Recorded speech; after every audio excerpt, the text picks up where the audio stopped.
I'm on my way to my Father, but I will return.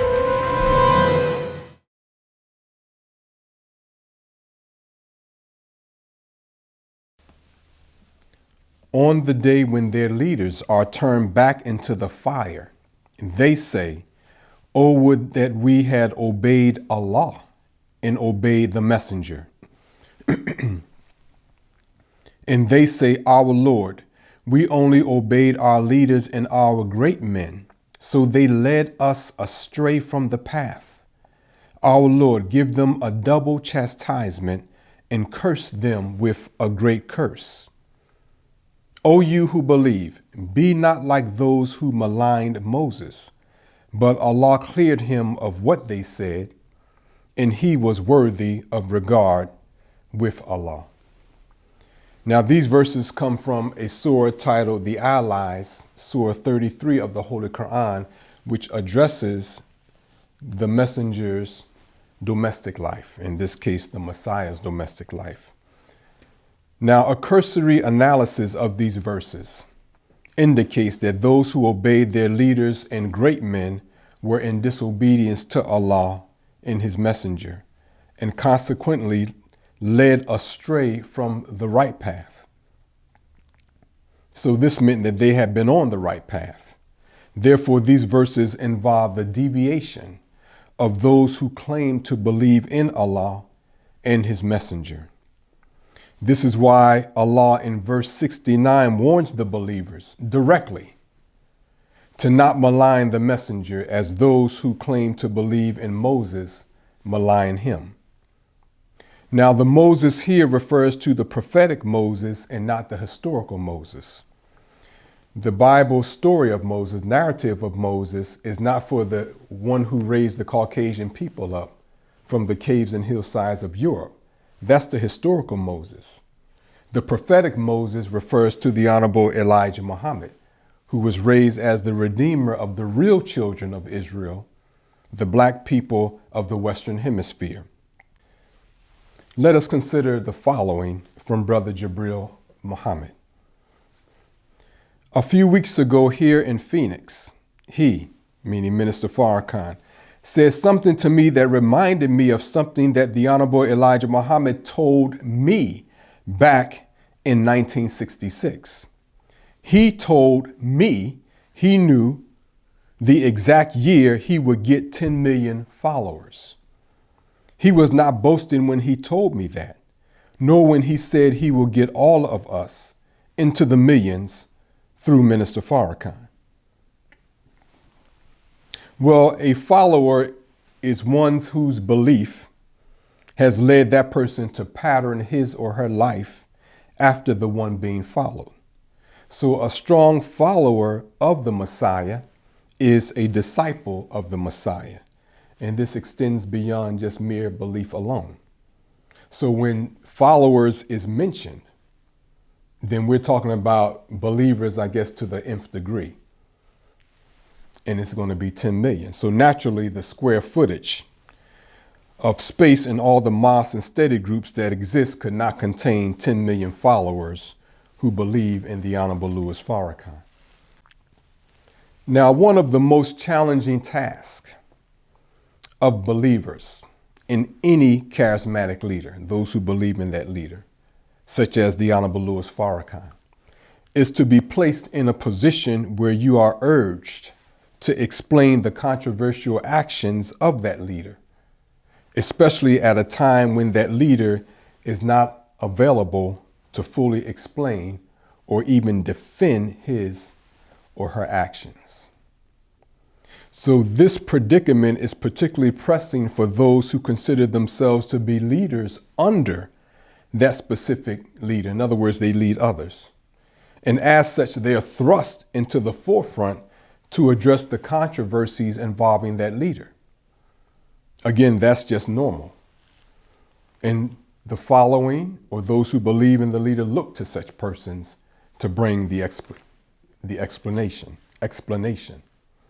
Now, history has shown that most secondary leaders often pay greater attention to what the public thinks about the controversy rather than what the truth of the matter is.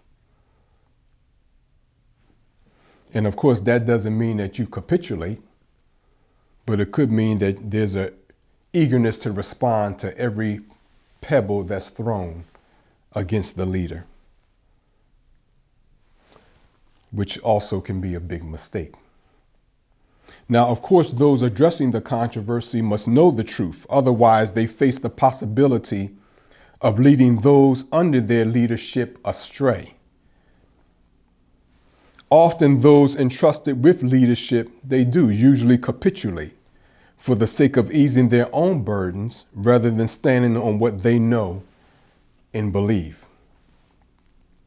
Now, as some of you may know, the Gospel of Matthew opens with the following statement: the book of the generation of Jesus Christ, the son of David, the son of Abraham. That's how they're describing the gospel. It's the book of the generation of Jesus Christ. They're describing the Gospel of Matthew that's being introduced. In other words, the Gospel of Matthew is the book of the generation of Jesus Christ. Well, what is a generation? A generation is all of the people born and living about the same time, regarded collectively.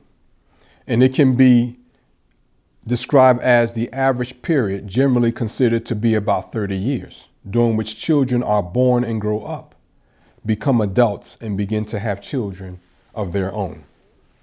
So generation is about 30 years. Now, how many generations have there been in the last 2,000 years since the historical Jesus lived? Well, we'll divide 2,000 by 30, and we come up with approximately 66 generations. Well, Jesus describes the coming of the Son of Man, the Christ, which occurs, as he states, in one generation. It states, "And then shall appear the sign of the Son of Man in heaven, and then shall all the tribes of the earth mourn, and they shall see the Son of Man coming in the clouds of heaven with power and great glory. And he shall send his angels with a great sound of a trumpet, and they shall gather together his elect from the four winds, from one end of heaven to the other." Now notice that nothing is said about the angels having to dig people up from cemeteries. Verse 33. "So likewise ye, when ye shall see all these things, know that it is near, even at the doors. Verily I say unto you, this generation, one, shall not pass till all these things be fulfilled."